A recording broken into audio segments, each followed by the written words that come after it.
This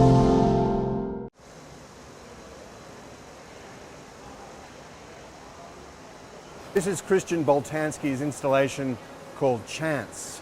It's installed here at Carriageworks at Everleigh. It's the second version of the piece that Boltanski first showed at the Venice Biennale in 2011. The work Chance is actually made up of 3 individual pieces, and the work behind me is called Wheel of Fortune. As you can see, it's a giant scaffolding with a long paper stream of photographs of babies taken from a Polish newspaper. They just go endlessly around and around inside this giant machine, and then every few moments a bell rings and the whole thing stops.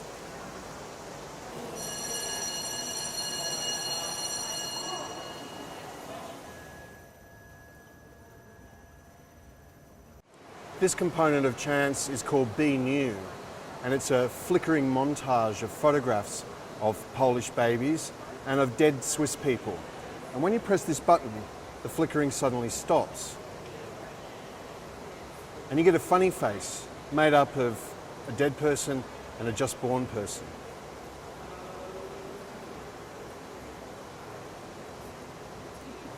And this third piece is called Last News from Humans, and it's made up of 2 digital counters.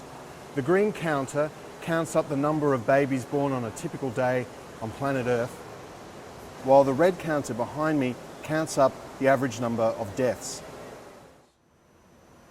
One of the interesting things for me is the ambiguity of the work.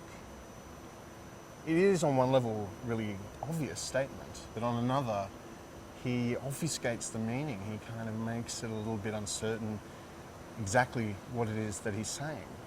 Personally, I find that quite interesting because it allows you some space to think about the work and project your own ideas and thoughts and feelings into the piece. So what are we to make of all of this? I mean, this is the second iteration of the piece. It was originally seen in Venice in 2011. Boltanski and his crew have worked to make this work fit into this space, and it is visually impressive, but you can't really get away from the fact that this is Boltanski's big metaphor. The artist talks of this piece in terms of chance itself, as this machine is a metaphor for the chance operations that bring us into being and then see us off when we die. But I also look at it as in a kind of dark sense, because what we're seeing here is a big emotionless machine that produces the faces of babies, of birth. And the last news from humans, the counters that are counting down the number of deaths and up the number of births, always ends up that more than 100,000 births outnumber the number of deaths at the end of the day. And that doesn't seem like good news to me. It seems that even if we manage to stay alive, we will be so crowded and compressed in this space. It doesn't really seem like a necessarily optimistic way to look at the world.